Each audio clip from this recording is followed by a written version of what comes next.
So, I attended a leadership program, and on graduation day, there was a professor from DU, Professor C, and he was unbelievably inspirational. He talked about 3 things that you need in every day in order to be a happy camper that he got from Jim Valvano. He was a coach. Doesn't matter if you know him or not, but if you Google his YouTube 10-minute presentation in 1993, he received the first Arthur Ashe Award, ESPY, and he was a coach. He was dying of cancer, and unbelievable speech. He talked about if you can laugh, thanks to Dan, we've had some laughter today. If you can learn, hopefully I'll be able to share something that you learn. And then if you're moved to emotion, he said if you cry, that's a full day. So in going through this, Professor C read this little story, and I'm going to read to you, and it doesn't seem profound, but think about it afterwards, and then we're going to do a little exercise. I'm going to give you homework to take home because I don't have time for you to do it here. A woman sat on her porch one summer evening and talked with her prized possession, a world-renowned racing greyhound named Cash.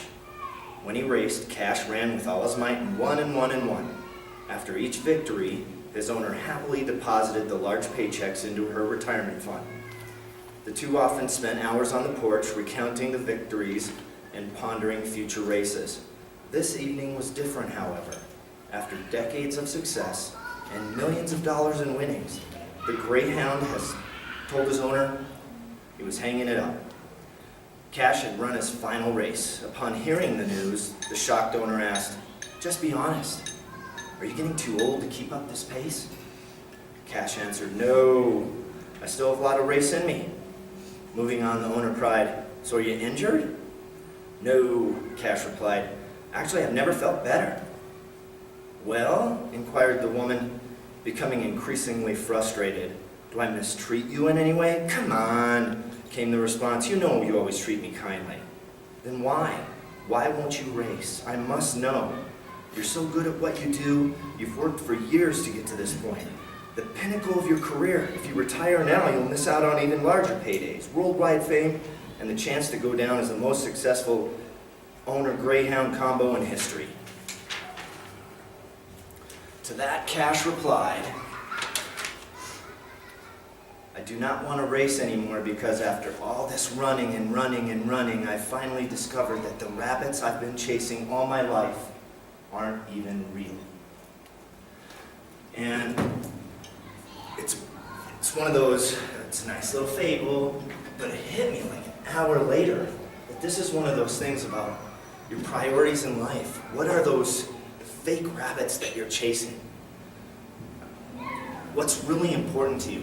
And so the little exercise I want you to do, and the only 2 pieces of paper I had were those. So on one list, I want you to list, in fact, I'm going to take one of Jackie's tricks right now.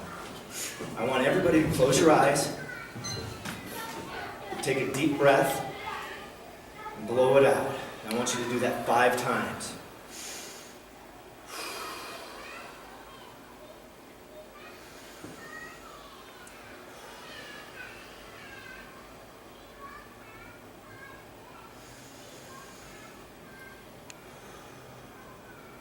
Okay. Now think about the top priorities in your life. What's important to your heart right now? Write down the top 10 priorities. Whether it's your family, whether it's your work, whether it's exercise, whether it's whatever that is for you. Write down your top 10. This is private. Don't share it with anybody. This is just for you. Okay, right now you may have 1 or 2 or 3. That's okay. On the other piece of paper, I want you to write those same priorities, but how you actually have them in your life right now. So You may have wanted something as number one, like God, first in your life on your heart. But maybe you've got some other priority first. What's really going on right now? What are those 10 priorities? Okay, once again, you may have 1 or 2 or 3 down right now. That's okay.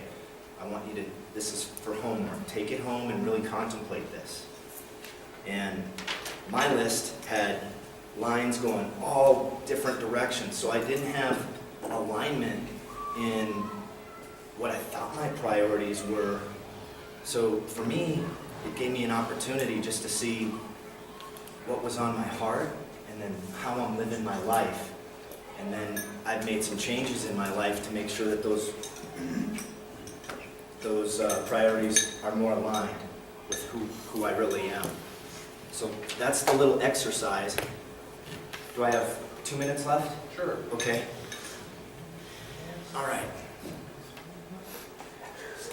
One of the things I want to leave you with is hopefully something that's inspirational. Autism. I don't know if anybody knows anybody or has a kid or has a brother or a cousin or a friend or whoever. It's a real deal. And I'll play this little, it was from Channel 7, CBS News years ago. And it speaks for itself. Grace Athena High School in Rochester, New York, has a new, most unlikely hero, a special ed student by the name of Jason McElwee. Jason is the basketball team manager. For the past couple of years, he's been assisting Coach Jim Johnson, helping with whatever the team needs.